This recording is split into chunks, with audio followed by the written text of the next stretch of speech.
Joining us here on India Today is Mr. Ajith Kumar, or rather Padma Bhushan. Ajith Kumar, vanakkam. Thank you so much for joining us. Congratulations, first of all. Has it sunk in that you're now a Padma Bhushan? Vanakkam, Akshita. Honestly, it still hasn't sunk in. Like I said, I'm still very middle class at heart. So it feels so surreal to be here, experiencing all these emotions. Would like to thank the government of India to have received the award from the Honorable President Srimati Draupadi Murmu ji and Honorable Prime Minister Narendra Modi ji. Wish to thank them, the film fraternity, the motorsports fraternity, my friends from the aero modeling, fraternity, the Rifle Club of Chennai. I think I owe it to all of them, and of course my family. Your biggest support system. My biggest support, my parents, my siblings, Shalini, my kids, Anaushka. We saw them very proudly applauding my son, when you were there. Advik. And Shalini, she made so many sacrifices, so she's been the pillar of my, extremely grateful to the universe, and of course Suresh, my family and all of them through some very difficult times, and fans, been receiving unconditional love, and there have been good days, bad days, and things have been good, so I hope it remains this way. What was that moment like? You found out in January, a few months ago. What was that moment like? What were the emotions that you went through? Because do you feel, this means that you've peaked as an actor? Firstly, I was very overwhelmed. And secondly, moments like this inspire you. Or it kind of reassures you that you're on the right path. And to continue to do what I have been doing all these years. When you were honored with the Padma Bhushan, I remember posting about it, and I referred to you as superstar. And I got a lot of comments from your fans saying, no, Ajith sir doesn't like being called superstar, doesn't like being called Tala. Is that your secret to success, staying grounded? Because you are a superstar. No, I don't believe in all these, what should we say? These tags. Suffixes to your name. I prefer being called Ajith, AK or whatever. See, it's just another job. If you really, it's just another job. I'm an actor by profession. I get paid for it, doing my job. Fame, fortune are all byproducts of your work. So I think I love my job. I love what I've been doing for the last 33 years, and trying to keep my life as simple as I can. You've done more than one thing, I think, in 33 years, besides acting, which is a full-time job in itself. You're also a racer, you're also a shooter. How do you find the time to, juggle all of these things? I think I've been very lucky. My friends, had friends who had, varied interests, like in rifle shooting or aero modeling. So it gave me the opportunity to pursue those hobbies. So, like they say, being at the right place at the right time with the right people. So I lucked out. Can I just say that it's so wonderful that you acknowledge your wife's contribution and the fact that she's made sacrifices. Not many men do that, and I think you're setting a great example. No, I'm not trying to sound politically correct here. I mean it in every sense. As you all know, she's so acting popular, so much loved by the people, and for her to just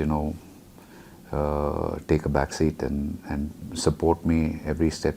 There have been times when probably my decisions have not been the right decisions, but still stood by me, not discouraging me, and standing by my side during the tough times. She deserves a lot of credit for everything that I have achieved in my life. Probably living a dream. Like even the whole, this experience of being here, receiving the Padma Bhushan, it's so surreal. I'm scared that somebody would kind of wake me up, pinch me and wake me up, and it was all a dream. It's like, and I'm scared that I'd wake up, thinking this is all a dream. So I'm extremely grateful. It's not easy being in public life, right? So really, really grateful for everything that's happened in my life. It made me wiser, stronger. And look at racing. I mean, I don't think it's fair on my part to be putting her through, my loved ones She through. must be worried. I'm sure they are, but she also realizes that racing is something I have been doing since I was very young, and even before I became an actor. So How did it happen? it just happened again. I've seen it happened organically. So if you really ask me how it happened, I just can't pinpoint it to any one particular. It just it was there at the back of my mind that if I could get back to racing. Of course, I'm too old for single seaters right now. But then suddenly the thought of taking part in the GT4 championships, the European series, or the endurance series, the 24-hour endurance. So it just, I was lucky. I met some people who advised me as to how I could go about it, and then I met up with Fabian, my teammate, and we put the team together.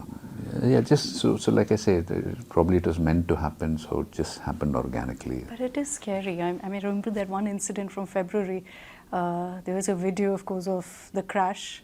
I'm sure for your family, that was a very tough time. For fans, they were so worried, and they said, why is Ajith Kumar doing this? He's so popular, he's achieved so much. Why still go ahead and do this?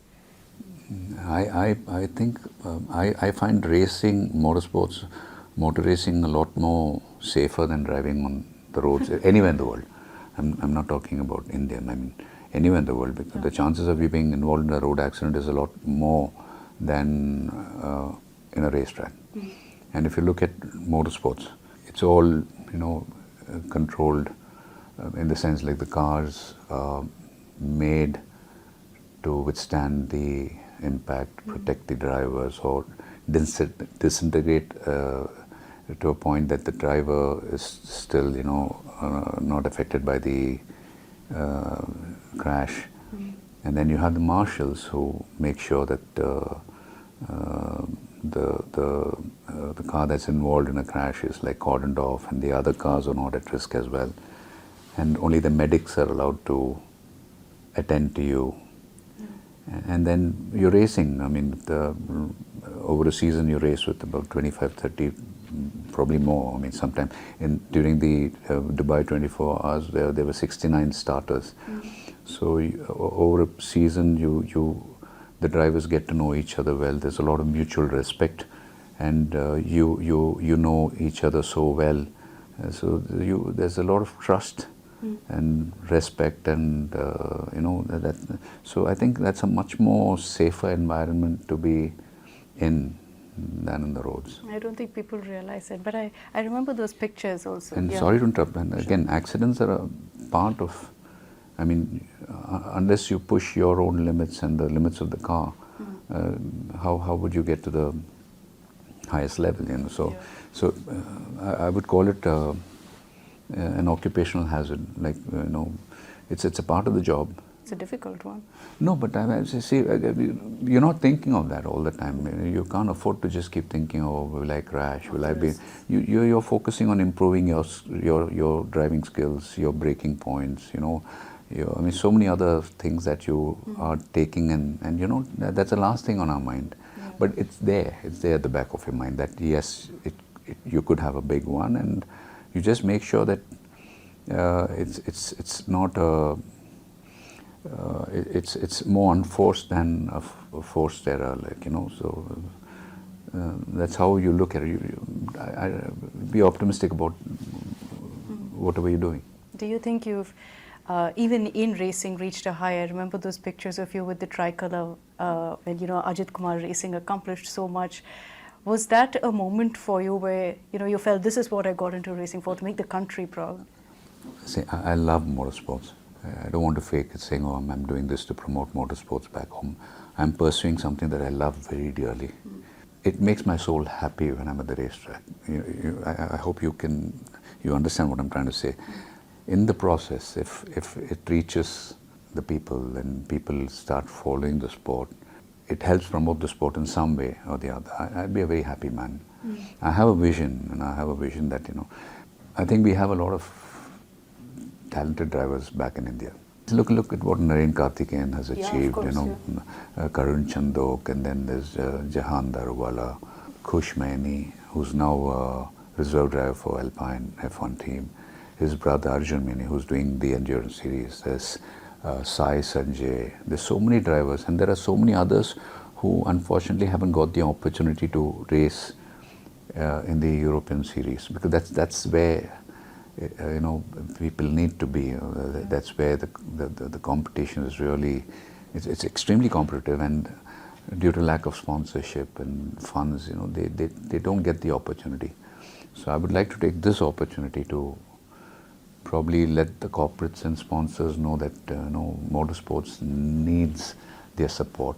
I'm very confident that in the coming future, probably, maybe 5 years from now, a decade from now, India will definitely have an F1 world champion. And not just in the single-seater formats, like endurance racing, I'm sure we have future world champions just waiting for that one opportunity to showcase their talent. But the motorsports needs a lot of support, push, financial support from corporates. And then just like cricket, like today cricket, people follow cricket. It's because everybody plays cricket, and they play cricket in their gullies, in their homes, so they know the sport. Probably that's why cricket has such a large following back in India. Yeah.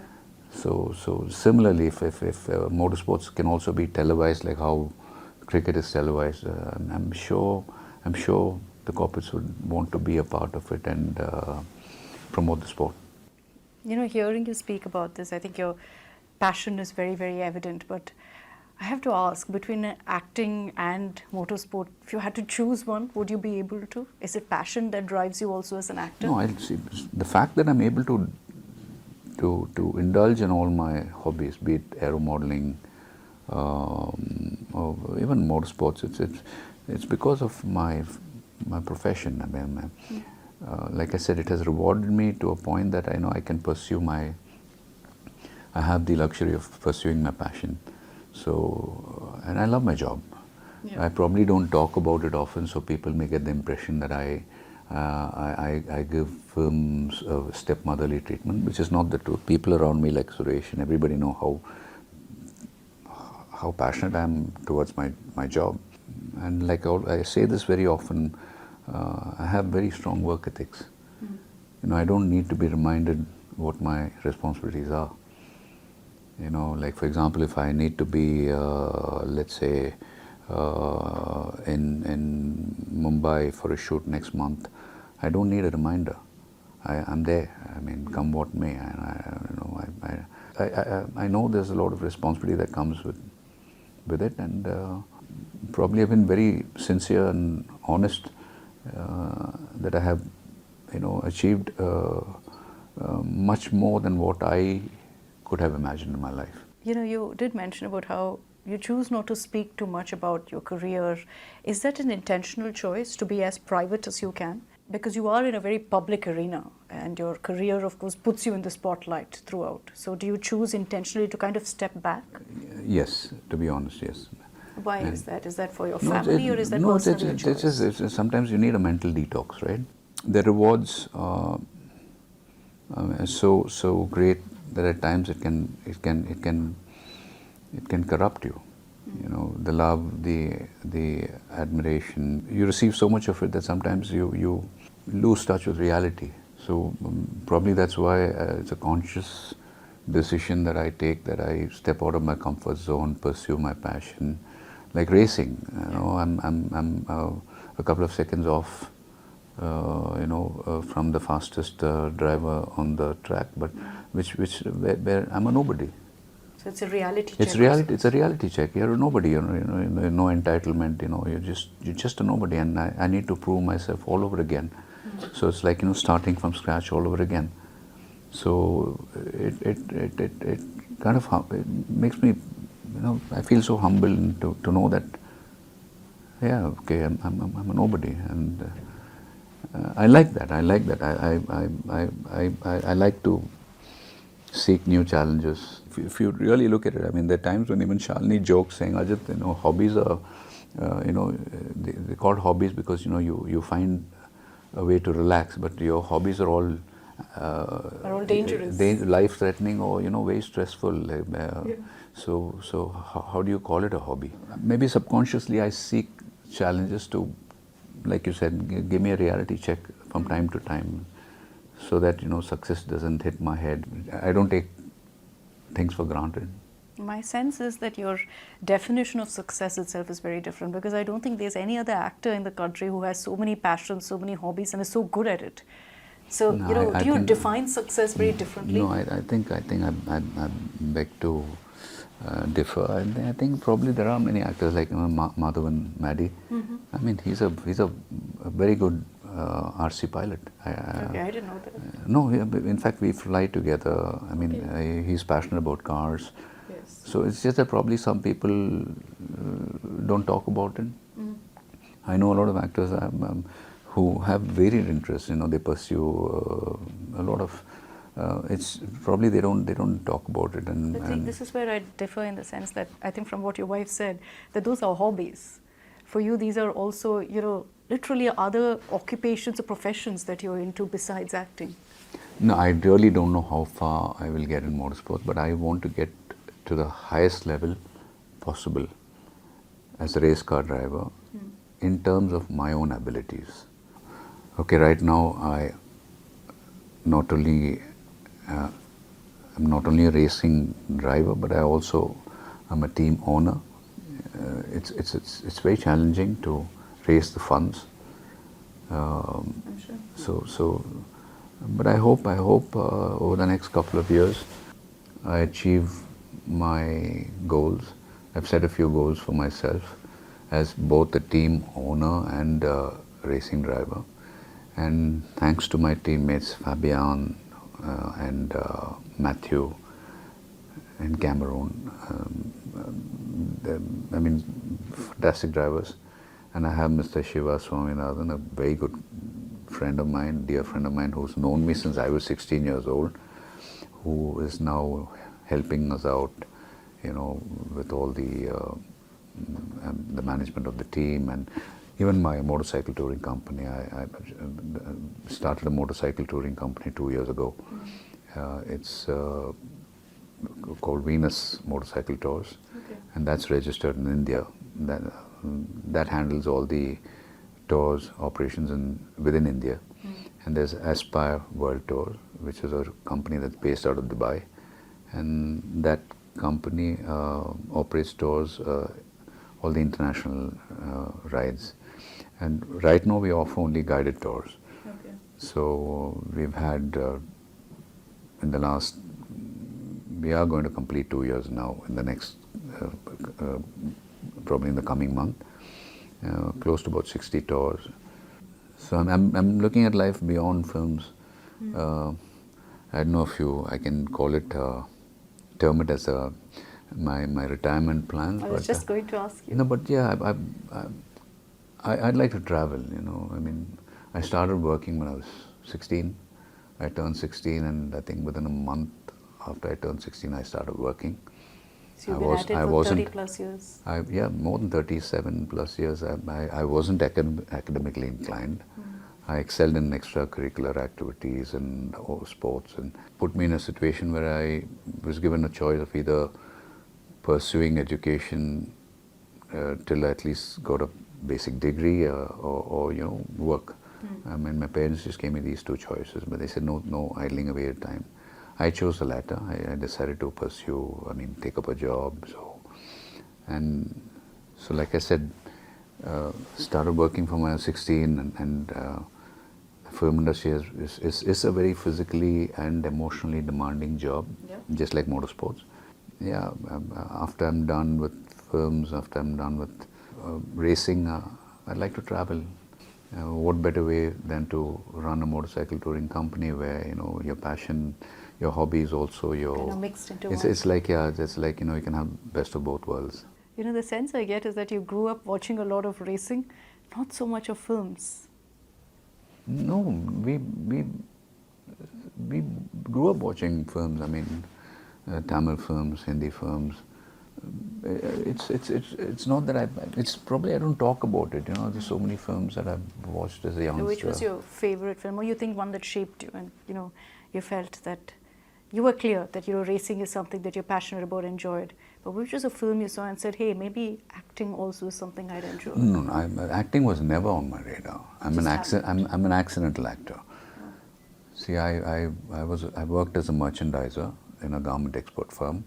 In fact, I first started off after school, I worked for an automobile manufacturing company, for one of their dealerships, sales and service centers and apprentices. I was with them for about 6 months. When I took up racing, I was 18 when I started racing motorcycles. And my parents have been a huge, they were way ahead of their times. I remember my father telling me that, Ajith, motorsports is a very expensive sport. I cannot support you financially. But I will not stop you. I know how passionate you are about motorsports. You'll have to find your own way. And look at destiny. It so happened that I was at the racetrack when I was approached by a model coordinator who gave me a visiting card saying that, hey, look, if you're interested in modeling, please do contact us. And I didn't take it. I thought, okay, let me just give it a shot. Get some money. And then before I realized it, I started getting assignments, doing print ads, TV commercials, and the money that I made from modeling, I would spend on my racing. Okay. And the income that I generated from my work, my salary would I would give it to my mother. Okay. And so like when I again took up this job after my business went bust, I got a call for an audition for a Telugu film, and that was a language I couldn't speak. Okay. And I decided to pursue. I said, okay, fine, let me give it a shot. And my parents were they were very concerned. They said, Ajith, nobody in our family have been in the film industry. Think about it. I only told my parents, I told them, look, I know, it's like I'm leaping in the dark, but imagine all those talented people who want to become actors. If they got to know that someone like me has been approached by a production company and I refused to even consider that, imagine how angry they would be, It's an interesting way of thinking. So I said, why don't you look at it from their point of view? So it's something that is coming my way. I don't know if I will make it, or maybe I won't. But to not make use of an opportunity that's coming your way by itself is a sin. At least for all those people who are struggling, at least let me just, since it's coming. And that's how I became an actor. And I remember, I was very naive. I remember being asked a question by a journalist saying, okay, how come, what made you take up acting? And I gave them this reason, saying that, I incurred a few debts due to my business, and idea was to probably do a couple of films, and if I did become successful, make enough money to pay back my debts. It was like flabbergasted, and said, so you came in for the money, and he was very taken aback.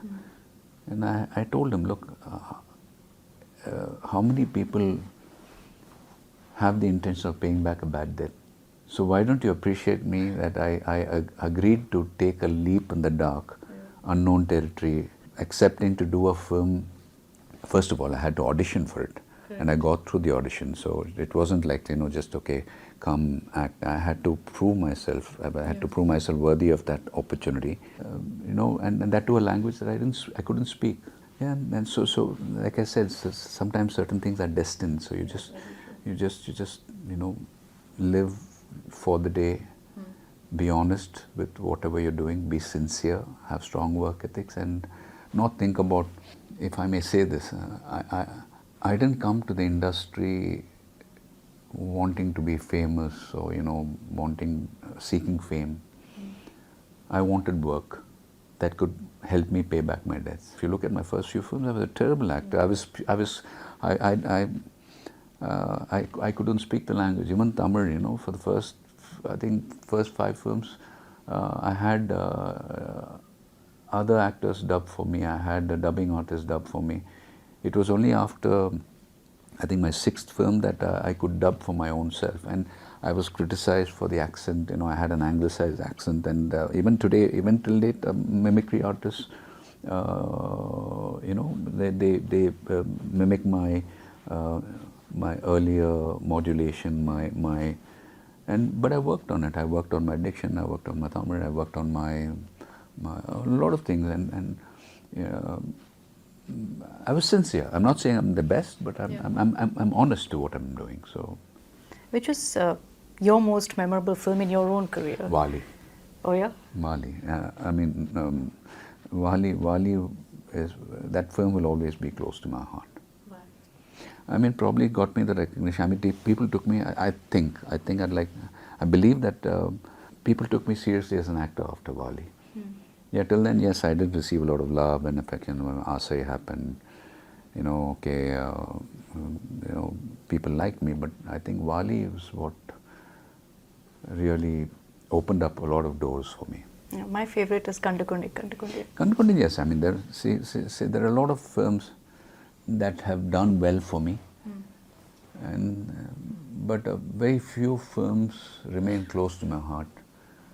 And I've been asked this question, why is it that you're only partial towards a few films? Like I could name films like Wali, Mangata, Billa. Oh, Billa's a good one. And the reason I say this is, see, there are some films that I feel anybody could have played those roles, and the films would have still gone on to become successful films. But like films like Wali and Billa or Mangata, or let's say even Varlar, I feel like, you know, it suited me to a point that it helped me showcase my potential as an actor. You know,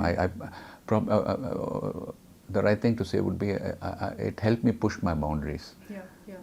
You know, where I myself was surprised that I could. That you could pull that off. I could pull that off.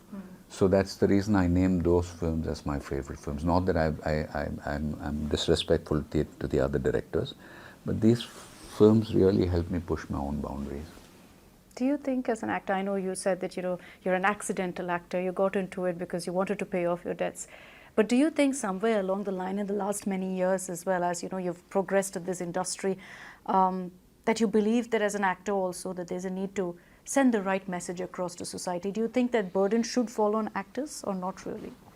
Okay, the reason I wanted to remake Pink, I mean, somewhere I felt very guilty for some of my earlier films. I wouldn't want to name them, where, you know, we have portrayed women, or we haven't portrayed women. Was it a bit misogynist? Like you know, stalking the hero, and like if a villain were to misbehave with a hero, and she would slap him, or the hero would come and help the damsel, the woman in distress. But if the hero did the same thing, if he was in love with a girl, he could do whatever he wants, misbehave with her. Yeah. And if the hero did that, the girl would go back home and she'd probably have a dream song. So somewhere I felt that probably we were encouraging stalking, I was encouraging stalking, and like, you know, sometimes people like to emulate what we do on screen. When Pink happened, I thought probably remaking that film would be one way of redeeming myself for all the previous choices. Previous choices of films that I did. So I'm glad I remade Pink. Yeah. I'm glad reached a whole new audience. And today I'm very conscious that I don't do roles where, you know, fans would feel like, oh, he's doing it, so probably it's the right thing to do, and I'm extremely conscious about it. Not, again, I don't want to say this, I'm not being politically correct here. I mean what I say. So I'm trying very hard, and I'm happy that I've met filmmakers, be it producers or directors, who are of the same opinion. You know, so yeah, and I hope I'm lucky that I find good scripts in the coming future. I hope you're not planning to retire anytime soon, though. You never know. See, it's not about me planning to. I could be forced into retirement. I mean, you look at your last film, for example, how well it's done, Good, Bad, Ugly. See, I like I tell you, I don't want to take anything for granted. So you have a plan B for everything. It's not a plan B. It's you never know. You know, like I see people complaining about life, complaining about to be born with your faculties intact, to be able to smell, to be able to see, to be able to, I mean, you know, and that itself is a blessing. To wake up the next morning and to feel alive, and that itself is a blessing. Now, I don't want to sound philosophical here, but I've been through a lot of injuries, surgeries, and you know, I have friends who are cancer survivors. You know, I have family members who are cancer survivors, and we understand how valuable life is, just to be alive. So I want to make use of every second of my life. And to make the most of it. I want to make the most of it, and you know, probably when my time comes, I would like my maker to feel proud, saying, "Okay, I gave this soul a life, and he sucked the juice out of it, and used every second of it, you know, in a positive way." Yeah.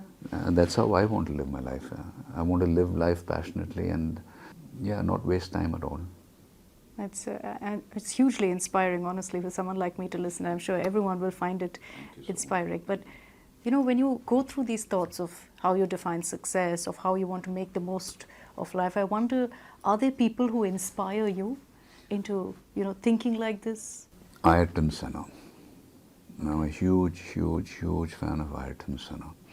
I grew up in the 80s watching Formula One, and those were the days when we never had live telecasts of motorsport. We didn't have satellite television back in India, right? So I had friends who would get these VHS tapes, you know, recorded for the GP 500 races.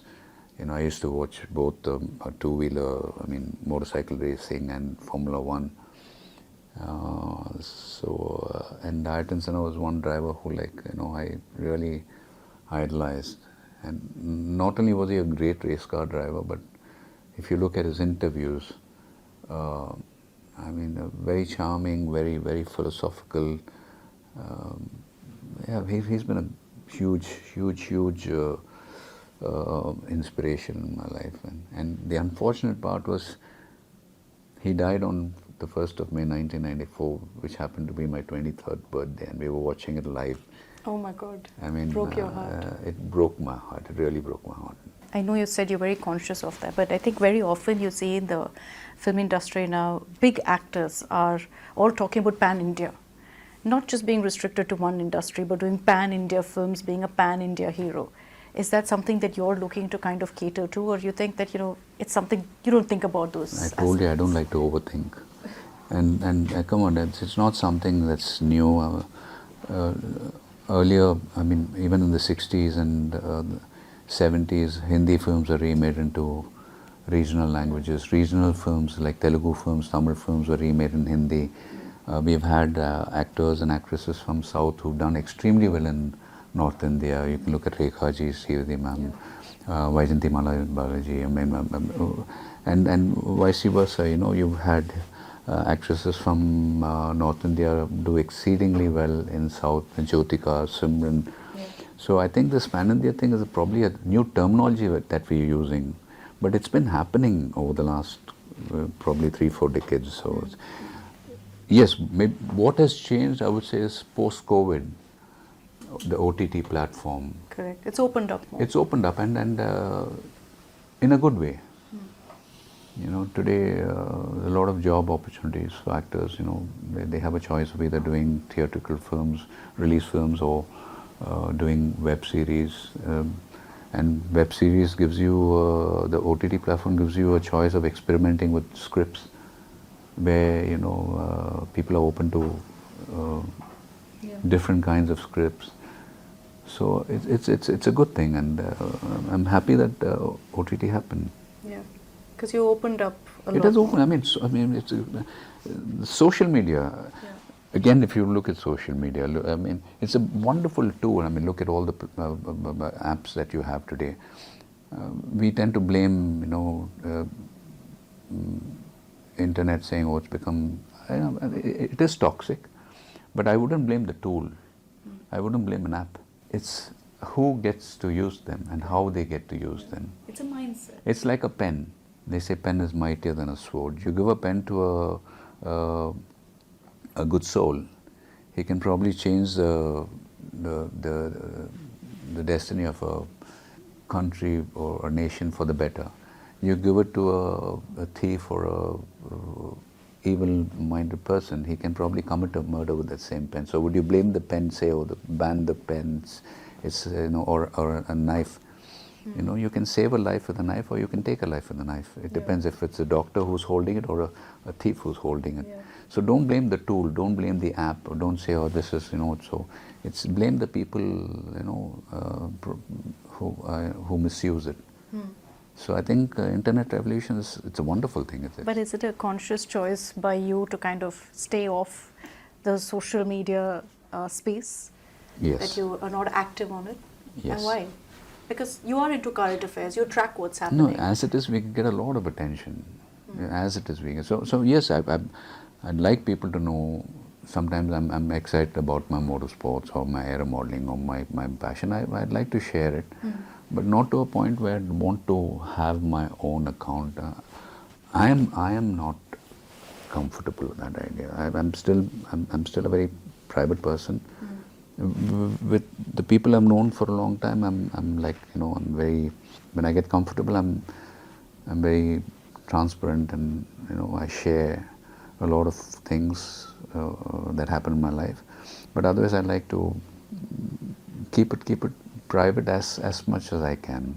But today, again, you step out of your house, there's nothing. I mean, you're papped everywhere. I mean, Very true. Yeah. it's I have people who say, oh, of late you're being seen. It's just that I'm now with my motorcycle touring company. I'm out on the roads on the motorcycle, my racing.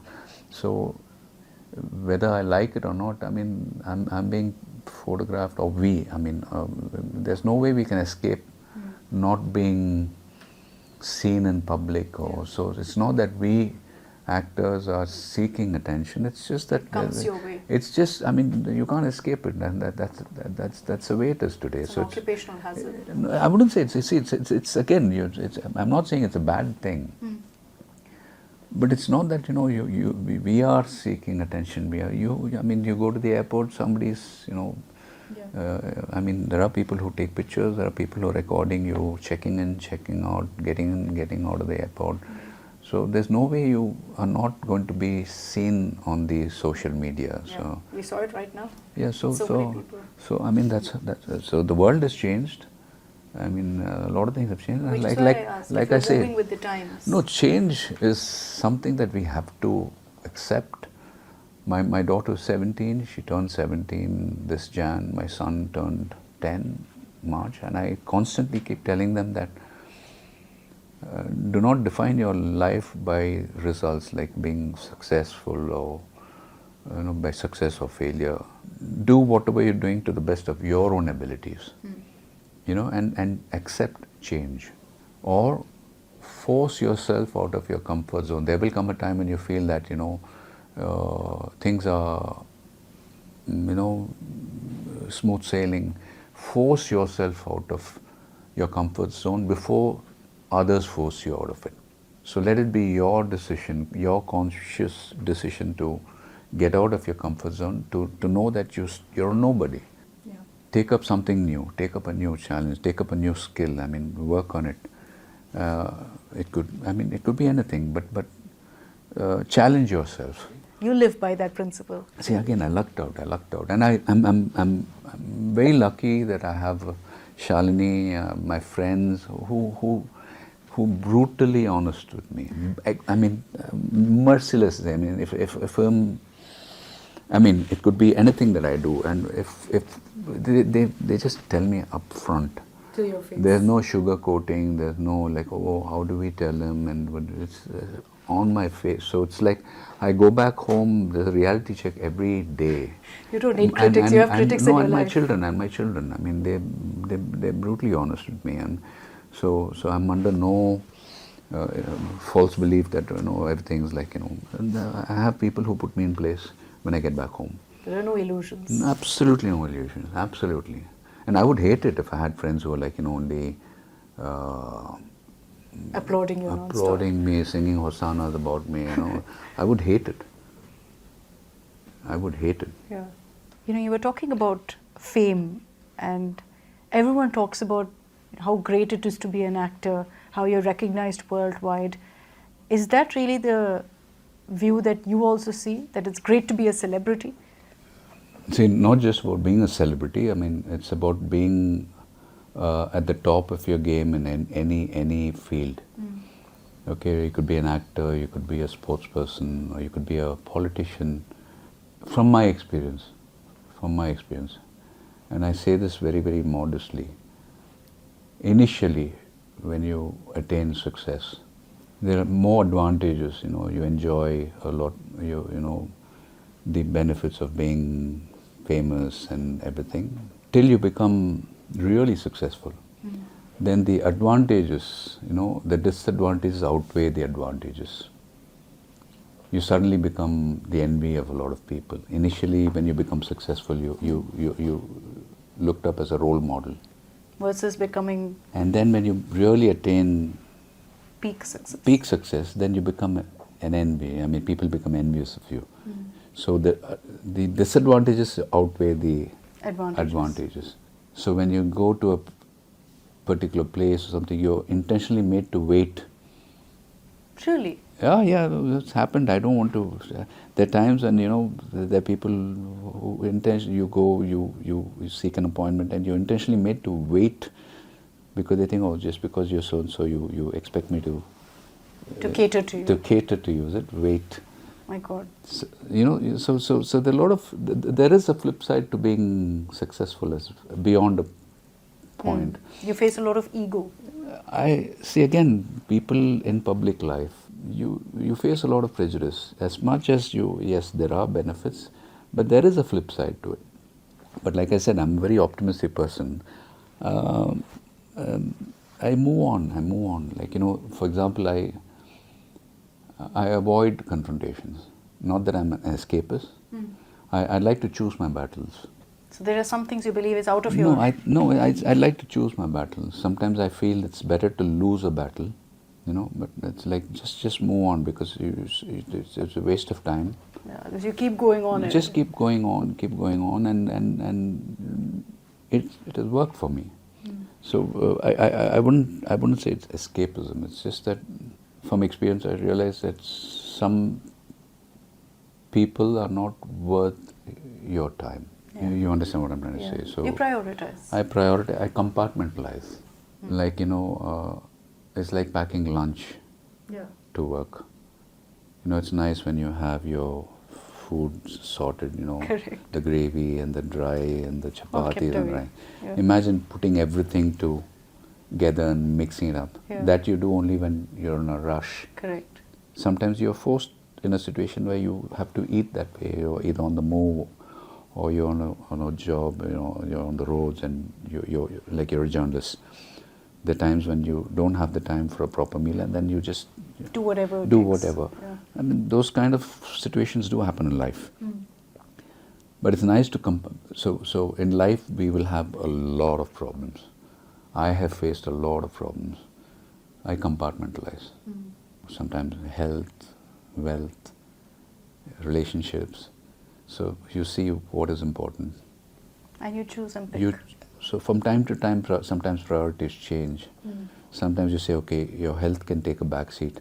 Your career, your job needs to be given attention. So you compartmentalize depending on the phase that you're going through. Yeah. And sometimes your relationship will need more attention. So then you put everything else aside.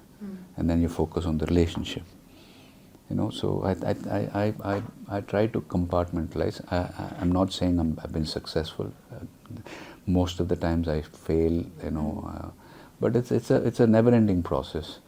Trying to, and again, your compartmentalizing also is a challenge, because prioritizing by itself is a, sometimes you know, Kind of you which don't to pick. which to pick, which to prioritize. So Yeah. so, but I tell people, don't. When I say people, it's like my loved ones. I mean, I'm not trying to preach to others. And when I say, when I in my interview, I've used the term very often. I tell, it's my friends and family. You know, where I know I can take the liberties of telling them, my children, my close friends. I tell them, look, it worked for me. I prioritize my problems. So yeah, that's how I'm. That's how you work it out, essentially. And like I said, it's a never-ending process. It just keeps going. You learn along the way. In life, the good days are far less than the bad days, I'd agree. and we have to We're accept. fortunate for that. We have to. The number of good days or the good moments in life are far less compared to the bad. But then you just, Go with the flow. yeah. So you just go with the flow. Just keep doing what your conscience thinks is right. Just go ahead. So you're into motorsport, actor, of course. There are a lot of peers in your industry who have also taken the other's jump, which is politics. What do you think of that? Is that something you would ever consider? No, personally, I'm not politically ambitious. And as far as my peers' interest in politics is concerned, it's of course their personal choice. I wish them well, and it's their belief. And the best thing about democracy is that, you know, people finally get to choose their leadership, and I wish not just my peers, anybody who wishes to get into politics, believing that they can make a change. I wish them well. I wish them well. It's their personal choice. Do you think it's a natural transition? It's a big responsibility, you know, being in politics, representing people. So you think it's a natural transition of sorts? You have this huge fan base which then converts into political support? Okay, let me put it this way. You know, like for example, people watching films, it's easy for them to be watching a film and then to judge and say, oh, this film may be punir kala, you know, you could have done this, the film could have been better. But being in the film industry, nobody wants to make a bad film. True, yeah. If we all knew what the formula was, then everybody would be, every film would be a success. The same with politics. From the outside, it's easy for us to pass judgments or, you know, give suggestions as to how, you know, what kind of policies could be implemented or what's good for the country. But it's only if you are in the battlefield, you really know what the issues are, or why is it difficult to, or how easy or difficult it is to implement policies. Because, you know, we are a country of 1.4 billion people, different religions, castes, languages. So it's very difficult to please all the people all the time. And believe me when I say this, when I was at the Rashtrapati Bhavan,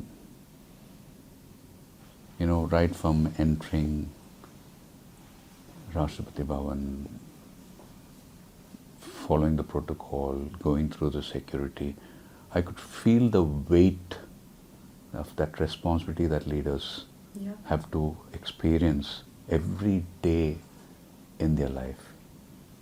And trust me, I don't envy them. I mean, it's a tough, it's not easy. It's a very tough job. It's a lesson learned.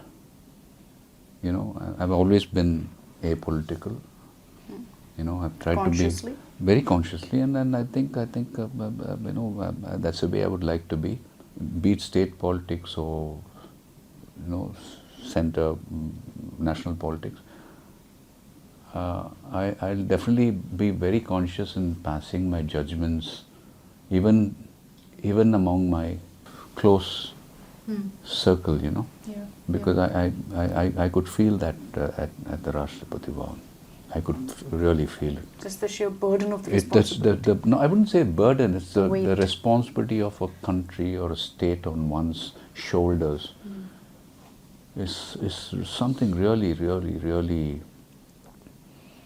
It can be really overwhelming. So you think it's brave then to put oneself out there and say, I want to be a politician? 100%. 100%. See, you have good people, bad people in every sphere of life, not just politics. I'm sure a lot of people are in politics for the right reasons and a few for the wrong reasons. So I think generalizing is something that I will definitely refrain from. Even among, let's say, journalists, there's some of them who are very nice, they ask the right questions, and there are some who seek sensationalism, you know. Yeah. So I wouldn't say they're wrong, but sometimes their job demands them to ask such questions. At the end of the day, it's your editorial that's paying you. Suresh is proof, because he's been with me for the last 33 years, I mean, right from my first film. And even during the days that I would give interviews, I would always begin an interview by telling the journalist, look, you're free to ask any question that you want. But if I refrain from answering any particular question, please move on with the next question. Don't keep poking. It's not don't keep poking. It's like, let's say I'm a batsman. I mean, there is a bowler who's delivering 6 balls in an over. I mean, there are some deliveries I'd like to let go, because I know it could be problematic.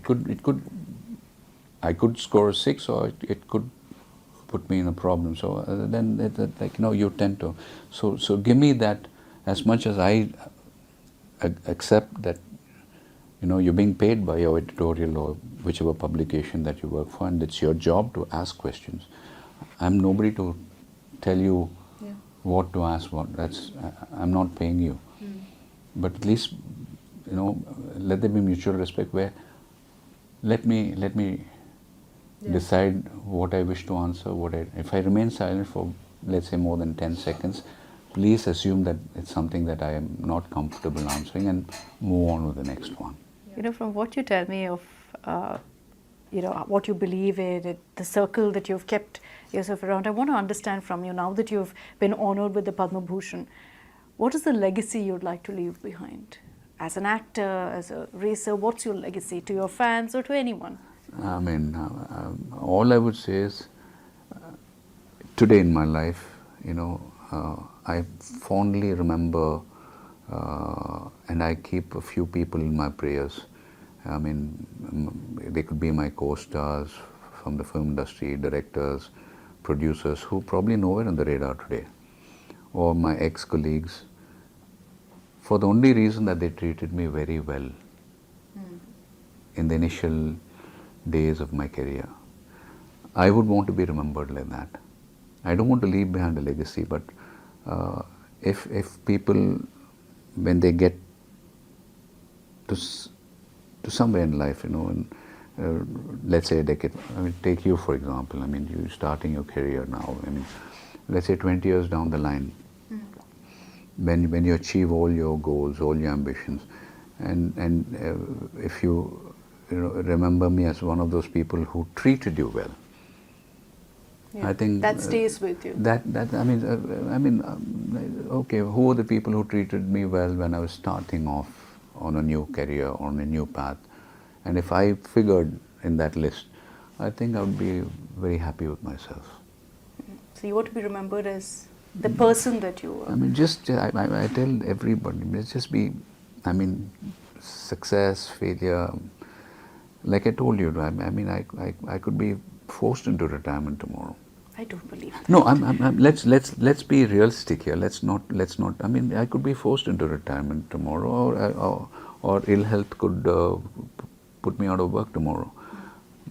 But that shouldn't define me. That shouldn't define my life.